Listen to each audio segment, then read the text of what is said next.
2024 foi marcado por grandes temas no setor elétrico. Temas como resiliência das redes, cortes de geração, PL das eólicas offshore, renovação das concessões e o atendimento na chamada ponta ganharam grande destaque ao longo dos últimos meses. Esses e outros temas devem seguir na pauta do setor ao longo de 2025. Na agenda regulatória da Agência Nacional de Energia Elétrica, ANEEL, tem temas como a melhoria da resiliência do sistema elétrico, além do fechamento de discussões que já andam na agência. Também é esperado que a reforma do setor elétrico possa avançar, uma pauta antiga dos agentes e que pouco andou neste ano. Além do que deve ser urgente no ano que vem, o momento exige um balanço dos destaques positivos e negativos para o setor. Para isso, o Jauli recebe nesta semana o diretor-presidente da consultoria PSR, Luiz Augusto Barroso. Este podcast é uma parceria com o INTEB, o Instituto Brasileiro de Transição Energética. E eu sou Marla Sabino, analista de energia do Jota. Barroso, é um prazer ter você aqui. A gente hoje está olhando um pouco como retrospectiva de 2024, o que aconteceu de mais importante no setor, novos desafios, mas também ali já olhando para o futuro, para as pautas que podem continuar sendo discutidas ao longo de 2025. E aí eu vou pedir para a gente começar com você elencando o que de mais importante você acha que aconteceu nesse ano, quais as transformações que a gente viu no setor. 2024, todo ano no setor elétrico brasileiro acontece muita coisa, né? E esse ano não foi diferente. Teve muita coisa pelo lado físico que aconteceu, hidrologia, despacho de térmica, pico de preço, decisão de horário de verão, se tem, não tem, e as questões regulatórias de sempre, né? E até mesmo alguns riscos comerciais que já existiam e que esse ano se materializaram de forma mais acentuada, como a questão do curtailment, que ficou aí a palavrinha da moda desse ano. Mas se eu tivesse que elencar, acho que 2024, dois itens que eu acho que valeriam a pena para o destaque, eu elencaria pelo lado do que aconteceu, a publicação do decreto pelo Ministério de Minas e Energia com as condições, as diretrizes para a renovação da concessão das distribuidoras, que era algo muito aguardado pelo setor e veio um decreto bom, acho que a contento do mercado. Isso foi um ato legal.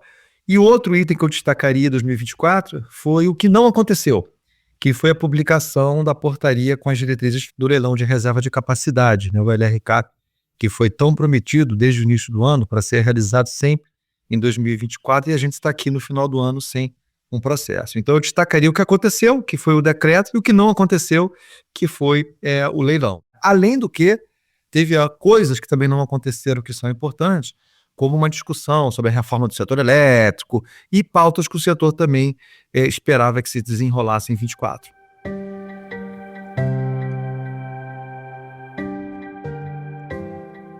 Vamos explorar um pouco essas pautas que você trouxe. Queria começar sobre reforma do setor elétrico, né? No começo do ano teve uma grande reunião com vários agentes do setor elétrico. O presidente Lula esteve presente e ali ficou meio que acordado que haveria uma grande discussão para se chegar numa proposta de reforma do setor elétrico. Essa proposta ainda não foi encaminhada para o Congresso Nacional e tem uma expectativa de que possa acontecer ano que vem e tudo mais. Queria saber o que você considera que é importante que esteja nessa proposta, né? Se precisa vir uma questão de revisão de encargos, outras regras. Qual é a sua visão sobre isso? Bom, Marla, essa pergunta é muito boa, porque, ao meu ver, a primeira grande discussão no Brasil, assim, nos anos de tempo mais recentes, de uma forma ordenada, para tentar construir essa reforma, foi feita pelo próprio Ministério de Minas e Energia em 2017, através de uma ampla consulta pública, para o 33, ficou muito famosa, a CP33, que o que ela buscou foi gerar um consenso, ou melhor, entre todos os agentes, e produziu-se uma proposta. Essa proposta acabou sendo materializada num projeto de lei, que hoje tem o número 44, que está aí sendo discutido, e que, na minha visão, é o melhor projeto que a gente pode ter. Não agrada a todo mundo, mas ele endereça uma série de questões que são fundamentais para o setor. Tá? Então, independentemente se esse projeto vai ter o número 44, 415, 666, 42, não interessa. O que interessa é que o que está ali são propostas tecnicamente muito bem construídas e que tem um consenso do setor. Essa reunião com o presidente Lula foi uma reunião feita em abril com 8 especialistas, eu estava até nessa reunião, foi uma reunião muito boa. Após anunciar a medida provisória que pode reduzir o preço das contas de energia elétrica, o presidente Lula se reuniu com especialistas do setor. Essa reunião teve como pauta principal uma possível redução da conta de luz aos consumidores, além de segurança e transição energética. Esse encontro aconteceu um dia depois de o presidente Lula ter assinado a medida provisória que antecipa recursos devidos pela Eletrobras, que seriam pagos nos próximos anos para reduzir a conta de luz. Ela traz um apoio do presidente à preparação e ao impulso desse tipo de projeto, não aquele projeto, mas de um projeto que trate dos nossos problemas, que são todos já conhecidos e diagnosticados. Um grande resultado dessa reunião foi a percepção que nós já com excesso de diagnósticos, todos nós sabemos quais problemas temos no setor, quais ações são necessárias, o que precisamos é fazer. Então, o que eu tirei dessa reunião de muito positivo foi um apoio presidencial para a organização de um projeto nesse sentido, né? Efetivamente, de lá para cá, mas o time do Ministério de Minas e Energia técnico é um time competente, um time bom e um time que tem total condição de impulsionar essa reforma e que, em uma série de reuniões públicas com a gente, eles vinham já conversando sobre qual é a direção que eles querem dar, né? E eu tenho a sensação que a direção quer trazer artigos do projeto 414, não fazer uma reforma super ampla, mas um artigo do projeto 414 que permita a gente começar a endereçar já algumas questões. Aí, finalmente, agora te respondendo. Na minha opinião, eu acho que a gente seria melhor sucedido se agora, nesse momento político do Brasil, a gente fizesse um projeto mais sequinho, um projeto mais enxuto, centrado no consumidor. Podíamos chamá-lo de projeto do consumidor do futuro, do consumidor, etc. Que tivesse abertura de mercado, os artigos que ordenam essa abertura para ocorrer de forma sustentável, que tivesse algum tipo de disciplina e não aumento de subsídio de contas cruzadas que a gente tem hoje, que são danosas ao consumidor. Então, vou dar um exemplo.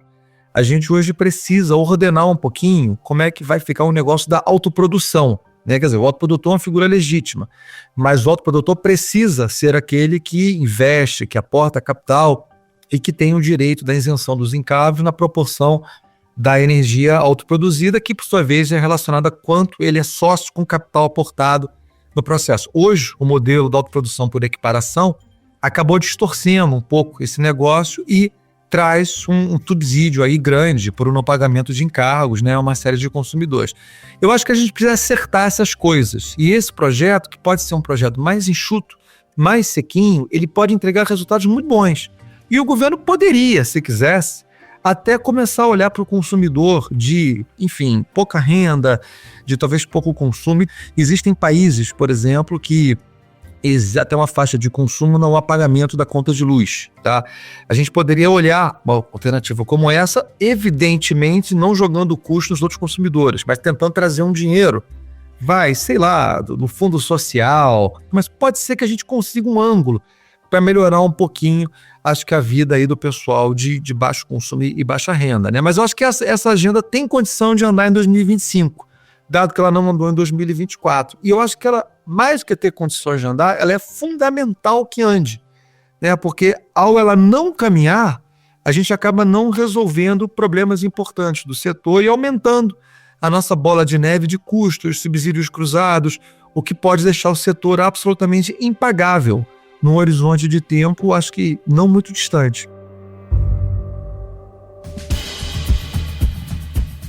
Esse podcast tem o apoio do Instituto Brasileiro de Transição Energética. O INTE é um think tank do setor energético formado por associações de classe dos segmentos de óleo e gás, energia elétrica, combustíveis e derivações. A gestão é autônoma e apartidária. E o objetivo principal do INTE é fortalecer um ambiente propício à discussão sobre energia no Congresso, oferecendo suporte técnico à Frente Parlamentar de Recursos Naturais e Energia. A gente está agora falando de tarifa, né, de projeto de lei, e tem a expectativa da votação do projeto de lei que trata sobre eólicas offshore ainda nesse ano no Senado. Queria saber se vocês veem com preocupação. A gente teve a inclusão ali na Câmara de trechos estranhos ao texto, né, como são chamados jabutis. O marco regulatório das eólicas offshore tem como autoria o ex-presidente da Petrobras e ex-senador Jean Paul Prats. Foi aprovado em dezembro de 2022 no Senado. passou também na Câmara dos Deputados, mas com uma série de jabutis, emendas sem relação com a proposta original. Nesse caso, medidas para estender subsídios no setor elétrico e mudanças na contratação de usinas térmicas previstas na Lei de Privatização da Eletrobras. E queria saber como vocês estão vendo essa proposta, essa questão desses trechos estranhos e dessa possibilidade de aumento na conta de luz. A gente vê com profunda preocupação, tá? A pauta do projeto original, que era o marco de regulatório, vamos chamar assim, das eólicas offshore, ela é super ok, não tem nada ali danoso, inclusive não tem o que na minha opinião seria, e era uma obrigação de compra da energia da eólica offshore, que hoje é não competitiva em relação às demais alternativas. Então o que esse projeto traz no que diz respeito ao seu objetivo original é basicamente abrir um ambiente para desenvolvimento de negócio no Brasil, ponto final. Eu acho que essa pauta complementar e os jabutis, como você se referiu, eles sim trazem aumentos de custos ao consumidor final, porque eles trazem imposição de compra de energia sem a necessidade de tecnologias específicas que não respeitam decisões de planejamento. Então, eu vou dar um exemplo. Geração termoelétrica. Eu acho que o Brasil precisa de geração termoelétrica e vai precisar, mas talvez o planejamento não indique a necessidade de comprar aquelas termoelétricas que lá estão, com inflexibilidade na produção, naqueles locais. Então, essas decisões elas vão acarretar em custos. Nós, na PSR, fizemos um estudo do ano passado, onde a gente estimou os custos totais desse projeto em algo da ordem de 25 bilhões de reais, né? Ano é bastante coisa.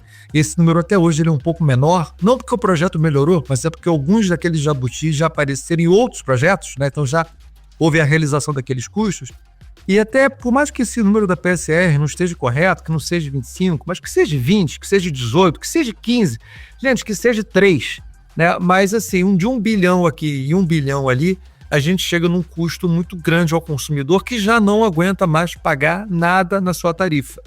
E o que me preocupa muito, Marla, e desculpa um pouco a resposta mais longa, é que ao imputar custos ao consumidor que ele não deveria pagar, a gente perde a oportunidade de utilizar qualquer espaço tarifário que a gente tenha para alocar ao consumidor custos que ele sim deveria pagar e toparia pagar, como, por exemplo, custos associados à necessidade de adaptar o sistema elétrico a ter mais resiliência aos efeitos adversos da mudança climática.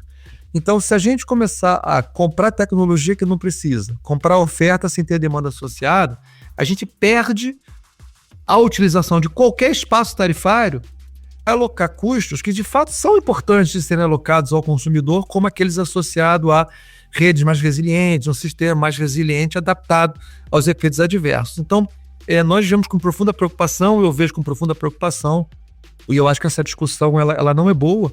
Aí a gente começa uma discussão no Brasil que, olha, a conta está cara, a energia está cara e tudo mais, e parece que ninguém lembra de onde vieram esses aumentos todos, né? Tem um livro até muito interessante chamado Mistakes Were Made, But Not By Me, né? Quer dizer, erros foram cometidos, mas não por mim. Pô, peraí, a gente sabe direitinho de onde estão vindo muitos desses mísseis que acabam onerando desnecessariamente a tarifa do consumidor final.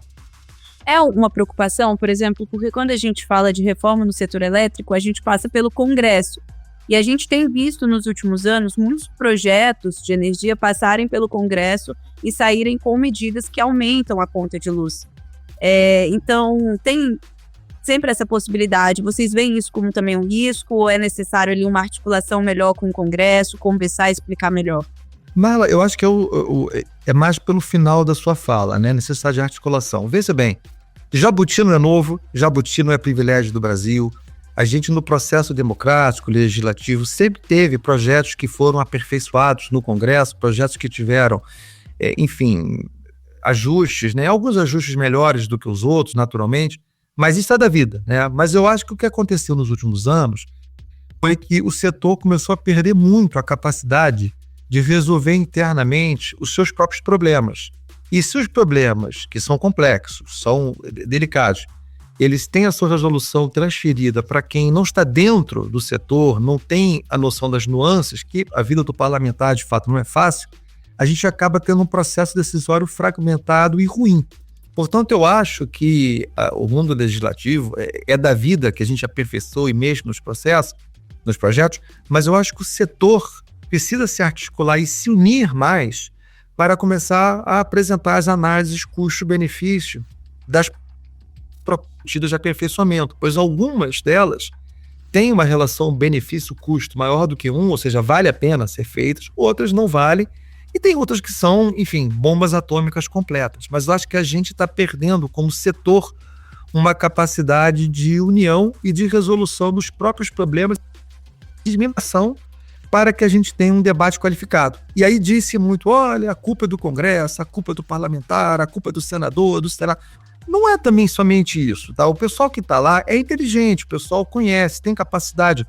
Ninguém ali não está disposto a conversar. Eu acho que essas conversas precisam ser criadas e eu acho que a gente tem que, em prol de um setor que precisa garantir sua sustentabilidade financeira, tentar mover esse eixo para um eixo de melhor comunicação e melhor compreensão, eu acho, dos problemas que a gente tem da necessidade de aperfeiçoamento. Agora, queria conversar sobre algumas coisas novas que surgiram na agenda do setor ou que ficaram mais fortes esse ano. Resiliência das redes, a gente viu com um problema em São Paulo, né? Virou um tema ainda mais forte, e curtailments também. Queria primeiro falar sobre resiliência das redes. Isso está em discussão na ANEEL, ali, aprimoramentos. O que você acha que precisa ser feito para a gente se preparar melhor para esses eventos climáticos, que tudo indica que vão continuar acontecendo? Sim, eles só vão piorar, né? Enquanto a humanidade discute, fala e tem reunião, a natureza não está nem aí para a gente, de fato só vão piorar. E eu acho que o Brasil é um país que ele pode fazer muito pelo clima, com a sua matriz energética limpa, mas o clima pode fazer muito contra o Brasil, porque a nossa matriz ele é muito vulnerável e o sistema de distribuição bastante também. Essa é uma pauta longa, tá? Eu acho que os investimentos em previsão de eventos climáticos extremos. Os eventos extremos são fenômenos climáticos e meteorológicos que ocorrem em volume intenso e fora dos níveis considerados normais. Secas prolongadas, chuvas torrenciais e ondas de calor eram menos frequentes e intensas do que hoje, mas a crise climática alterou essa dinâmica e tem tornado esses eventos mais severos. Segundo o IPCC, que reúne os cientistas do clima da ONU, se a temperatura média do planeta subir 2 graus Celsius, até 2100 teremos até 5 vezes mais inundações, tempestades, secas e ondas de calor do que agora. É um investimento mais barato de ser feito e que pode dar o melhor resultado, porque a gente pode, com isso, ter capacidade de gerar alertas, de gerar comunicação, de alertar a população. E eu acho que previsão é o que o mundo, sobretudo em redes, vem fazendo e vem tendo investimentos. Depois a gente tem a capacidade de estudar técnicas de recomposição maiores e planejamento para aumentar essa robustez das redes que envolve decisões de investimentos. E aí tem que fazer conta. Então, na nossa cabeça, a estratégia número 0 é da previsão, tá? Isso é barato e tem ganhos muito fortes de comunicação também, para depois a gente começar a construir planos de adaptação. E o setor vai precisar, na sua estratégia de adaptação é a palavra-chave, tentar também ver como criar forte cooperação entre as distribuidoras, fundos financeiros para recomposição, financiamento das atividades de mitigação. Essa é uma pauta bastante longa, mas que tem que ser começada ontem. E é por isso que, como custos não são biodegradáveis, eles precisam ser pagos. Se a gente não tiver espaço tarifário, a gente perde a capacidade completa de se preparar para uma adaptação a eventos climáticos extremos. Porque a gente vai precisar alocar na tarifa, é da vida isso, uma parcela desses custos de adaptação. Por isso que não dá para a gente usar a tarifa do consumidor para pagar aquilo que ela não deve. E sim, ela tem que pagar aquilo que ela deve dentro de uma relação custo-benefício boa para os investimentos necessários. Entendi. E curtailment virou a palavra da moda no setor elétrico e um problema para muitas pessoas. A gente já falou sobre isso aqui no Joule, tem essa questão dos cortes de geração. Vou te pedir para você explicar um pouco o que é e também por onde passa uma solução. Eu sei que a ANEEL já discutiu ali uma questão de constraint off antes, com algumas regras. Isso abrange para curtailment, é a mesma coisa? Acho que ainda tem essa dúvida no setor, né? Se é a mesma coisa ou não, se esse endereçamento de propostas que a ANEEL fez funcionam para esses casos também, e como isso deve ser tratado para o futuro. Bom, Marla, pauta longa, pauta complexa. Vou tentar ser simples aqui sem ser simplista, né? Basicamente, o que é o curtailment, ou o stranded off, ou o corte de geração? Tudo isso é sinônimo, né? É basicamente quando o operador não consegue utilizar plenamente a produção de energia de um recurso, seja ele uma eólica, uma usina solar, uma hidrelétrica, uma termoelétrica e tal, porque ou não há demanda, ou porque quer dizer, a segurança elétrica da rede precisa ser mantida e aí o operador precisa cortar um pouco da geração, ou porque existe uma indisponibilidade de um ativo de transmissão, quer porque ele está indisponível porque houve uma falha, quer porque ele está atrasado, uma coisa assim. Então, é uma situação onde existe muita oferta, mas essa oferta não consegue ser aproveitada por uma dessas três, praticamente, razões, né? Hoje, esse problema ele está crescendo no mundo inteiro, né? E não é um problema, esse fato vem crescendo no mundo inteiro, isso já é conhecido, porque há muitos momentos onde existe muito vento, existe muito sol, existe muita água e não existe, por exemplo, demanda para absorver essa geração toda, né? Esse corte de geração, que aqui no Brasil é conhecido como corte energético, né? Os outros eles têm palavrinhas especiais, a confiabilidade, a indisponibilidade ou atraso, mas o energético é o que a gente acha que é o que veio para ficar e, de fato, pode até aumentar ao longo do tempo. Mas o curtailment é um problema mundial e que existia no Brasil, mas como até tem sido declarado no jornal por alguns gestores, eu acho que todo mundo sabia que esse problema existia, mas ninguém imaginava que ele poderia crescer tanto, né? E, no fundo, não é que ninguém imaginava esse problema, ele vai variar ao longo do tempo. Ele cresceu muito porque o operador passou a trabalhar com limites de transmissão mais reduzidos entre as regiões, depois do apagão de 15 de agosto do ano passado, e porque houve um atraso de um conjunto de linhas de transmissão muito específica, que eram muito importantes para a produção de renováveis, e isso deu muita visibilidade. Hoje, quem é mais curtailed, quem é mais cortado no Brasil, é a hidrelétrica, isso também é pouco falado. Mas as hidrelétricas dividem o corte de geração entre si através de um mecanismo de realocação de energia. Então, o impacto ele é um pouco mais suavizado. No caso da eólica, na solar, não. O impacto ele é na veia, né? Então, para a gente resolver isso, eu estou pulando aqui algumas discussões. Primeira coisa, eu acho que vale a pena todo mundo dar uma olhada no excelente trabalho que a ANEEL está fazendo, e a nota técnica 240, que saiu agora em novembro, que é o fechamento da terceira fase da consulta pública 45, é muito boa e tentar propor mecanismos, regras, discutir avenidas técnicas, tá? E a gente acha que a ANEEL está na direção correta. Talvez as propostas que estão ali possam ser aperfeiçoadas, mas o que tem na mesa é a gente criar um mecanismo competitivo, quer dizer, fazer um leilão para ver quem verte primeiro, quem não verte e tal, fazer um mecanismo de realocação de energia, dividir o curtailment de todo mundo, e naturalmente os investidores vão ter que colocar esse risco mais e mais na conta. Tem muita gente que coloca, mas tem muita gente que não coloca. A mesma coisa ocorre com o risco de modulação, que é uma outra palavrinha que surgiu, né, esse ano de 2024, com os picos do PLD. Ela vai demandar muita cautela para se colocar um preço, se colocar na conta, que é isso que significa, todos esses riscos que afetam a produção de energia. Porque o mundo físico está ficando muito mais complicado, o perfil de demanda está mudando muito, o perfil de geração também, as elétricas também. Então, quer dizer, o Brasil ele está saindo de um país onde basicamente nada acontecia grande parte do tempo, porque as hidrelétricas faziam tudo, para um país onde a gente está tendo restrições mais e mais localizadas na operação e que geram curtailment, picos de preço, com consequências comerciais. As piores soluções que eu acho são as soluções legislativas e a solução de jogar tudo para o consumidor, né? E, por exemplo, até essa recente ação judicial que a turma das renováveis teve ganho de causa, a gente acha muito ruim, porque ela é uma ação que ela acaba bagunçando um ambiente de investimento, e se todo mundo tiver aqui na justiça brigar por essa causa, o consumidor vai chegar e vai dizer: eu não quero pagar essa conta porque eu não me contratei com as renováveis. Tá? Aquele consumidor que não se contratou com as renováveis, né? E a gente cria um ambiente que não é o que a gente precisa para trazer os investimentos que o Brasil precisa, né? Mas é uma pauta mais complexa, mas a gente gosta da direção da discussão da ANEEL, que é pautar o assunto tecnicamente para que os investidores possam ter uma capacidade de gerir um risco que sempre existiu. Queria falar de um outro problema que a gente viu ao longo desse ano, e você até já citou, que foi a questão do atendimento à ponta, né? Que foi o que levou a essa discussão também sobre o horário de verão.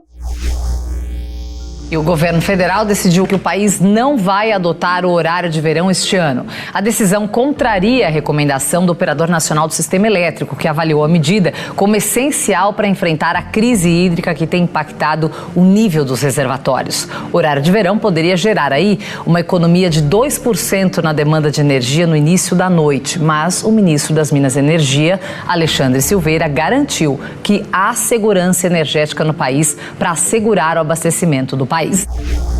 Você acha que isso é um desafio que segue para o ano que vem, para os próximos anos, essa questão de gerenciar ali o atendimento nesse horário de maior demanda, a questão da rampa ali, né, de saída da geração solar no fim do dia e tudo mais? Você acha que é algo que vai continuar no radar?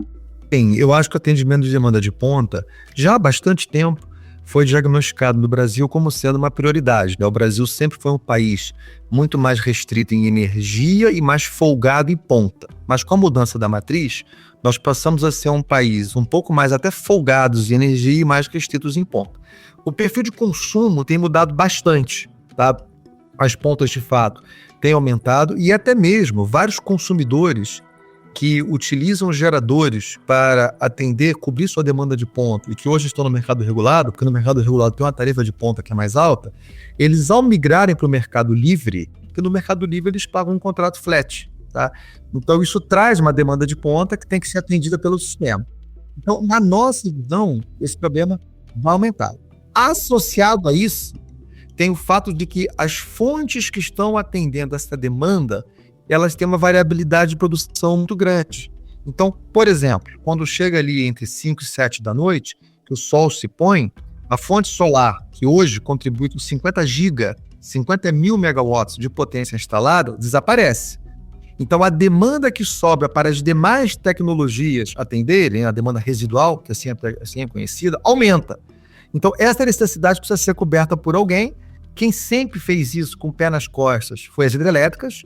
Hoje elas conseguem fazer isso um pouquinho mais de trabalho, ou seja, um custo um pouco maior, tá? E as termoelétricas começam a entrar no jogo nesse atendimento também. Então, a capacidade do Brasil de atender ponta, na nossa visão, não vai desaparecer, né? Que a gente vai ter blackout, racionamento, não é isso, mas ela vai ser feita a um custo mais elevado, tá? O que é da vida, porque o recurso disponível para atender a ponta vai ficar mais caro. Por isso que os leilões de reserva de capacidade, eles são tão importantes, para a gente começar a planejar cada vez mais o Brasil e muito em breve para flexibilidade, que você falou uma palavrinha mágica, que é a rampa, né? A rampa é a gente conseguir, assim, apertar o acelerador e produzir um pouco mais de energia em ordem crescente no tempo. Não é toda a tecnologia que faz isso. A hidro faz isso, a térmica faz isso, o solar não faz. O armazenamento pode ajudar. A gente vai precisar também cada vez mais trazer para dentro do planejamento atender às necessidades de rampa, né, ou de flexibilidade operativa do sistema pela mudança de matriz. A gente passou aqui por diversos temas e agora, para finalizar, eu queria que você elencasse, é uma missão difícil, eu acho, o que deve ser prioridade em 2025? Assim, precisa ser feito, não tem mais para onde fugir, é isso. Marla, bom, agora eu espero que a gente tenha 40 minutos para falar, né, a mais, né? Mas assim, eu acho que existem 3 tipos de temas. Existem temas que estão na agenda regulatória da ANEEL, existem temas regulatórios que não estão na agenda da ANEEL, que são importantes, e existe a reforma do setor, né? Eu acho que dos temas que estão na agenda da ANEEL, se eu pudesse pegar o bloco 1 e 2, eu botaria a revisão de piso e teto do PLD. Eu acho que isso é uma pauta bastante importante. Eu acho que toda a discussão de resiliência de redes, ela é de fato muito importante. Eu acho que a discussão da reforma do setor, ela está muito atrasada e eu acho que a gente precisa trazer isso para a mesa cada vez mais, junto com o aperfeiçoamento da segurança de mercado, né? Eu acho que, de fato, o ambiente de comércio é muito pujante e muito útil, muito bom, ele demanda cada vez mais a gente ter mecanismos que evitem, né, que a gente tenha danos financeiros e aí as empresas como um todo por operações muito arriscadas por algumas empresas específicas sem a capacidade financeira de honrar os seus compromissos. Tem muitos outros, mas eu acho que eu destacaria talvez esses 4: reforma do setor, piso de teto do PLD, resiliência de redes e segurança de mercado. Mas todos os temas aí, eles são bastante fortes. E tem também, não do curtailment aqui, né? Eu acho que curtailment é um tema muito importante e que certamente já vai fazer parte da discussão de todos. Barroso, é um prazer sempre falar com você. Foi um prazer receber você aqui no Jaule. Fiquei muito feliz quando você aceitou o nosso convite. A gente no Jota está sempre aberto para conversar e foi um prazer, viu? Muito obrigada. Eu que agradeço pelo carinho, pelo convite, e a PSR segue à disposição de todos aqui em busca de um setor sempre mais dinâmico, pujante, eficiente, sustentável e divertido. Este foi o Jaule desta semana. O podcast Energia do Jota é uma parceria com o Instituto Brasileiro de Transição Energética, o INTEP. A produção é do Estúdio Jota, nossa área para guiar marcas a pautar o debate público e impactar tomadores de decisão. Neste programa colaboraram João Guilherme Lacerda, Letícia Paiva, Thiago Aguiar e André Rossi. Foram usados áudios da Jovem Pan News, CNN Brasil, Greenpeace Brasil e TV Cultura. Até a próxima!